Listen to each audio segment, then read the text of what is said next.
Hello and welcome back. Today I'm going to talk about Inspect and Adapt and the principles behind Inspect and Adapt.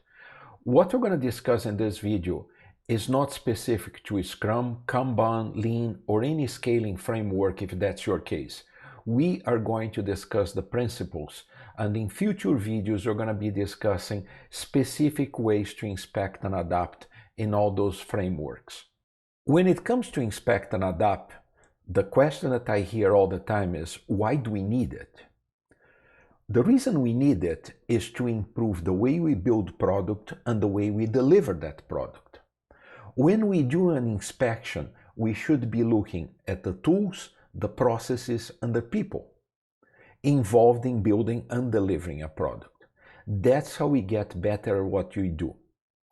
Now, gathering that information on what we can improve, then we have the adapt phase. It's how we're going to improve the people, the process, the tool, or maybe all of them. The second most popular question when it comes to inspect and adapt is, how often do we do it? Well, there are different ways to look at that. Some frameworks like Scrum says you should be doing this at the end of each iteration, each sprint. Some other frameworks may say you do that from time to time, but doesn't really specify what's the time horizon to do that. Whatever you are doing, you have to do it at regular intervals, so you don't have a lot to adapt to if you wait a long period of time to go do that inspection part. The inspection phase is done in many ways, but most of the time you look at metrics to have an idea how well your process, your people, and your tools are performing. How well they build product, how well they deliver product. Based on that, you're going to come with actions to adapt, to improve the process, to improve the people, to improve the tool. Once you inspect and you have an idea of what things need to be made better, need to be improved, you have to come up with actions to make those improvements happen.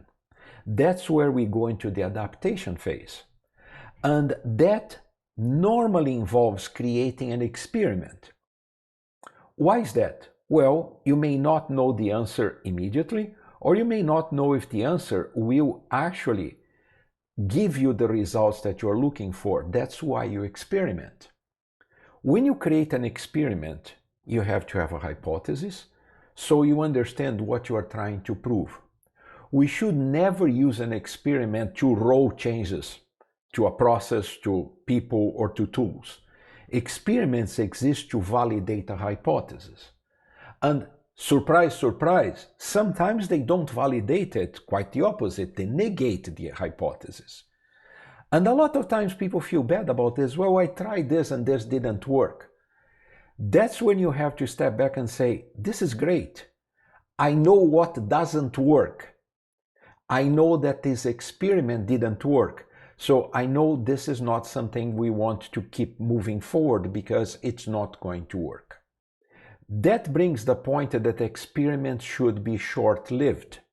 You should not try to run an experiment that's very long, months and months and months, because you want to find an answer as early as possible. Longer experiments are usually a sign that you are not very experienced in doing that, or you are actually rolling out changes under the guise of creating an experiment and running an experiment. Now, when it comes to inspect and adapt, there is one thing to be very aware of. When you do that inspection, you may find out that everybody thinks that things are great, everything is working great, we don't need to change anything.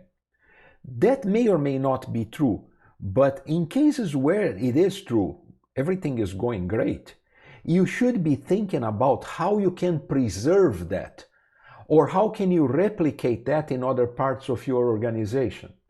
So inspection and adaptation, it's not only about what went wrong and we need to fix it, or what is not doing so well and we need to fix. It's also about preserving all the good things that the people, the process, and the tool bring to our product creation and delivery. and also about replicating those successes in other parts of your organization. Always keep in mind that small changes, Kaizen, can be done even daily, tiny little changes. They may be done in a week or maybe 2, and then you validate whether they made an impact or not. What matters when it comes to inspect and adapt is always look at your people, processes, and tools and see what you can do better and how can you propagate the things that you do so well to other parts of the organization. I hope you like this video. Thank you very much. I'll see you soon.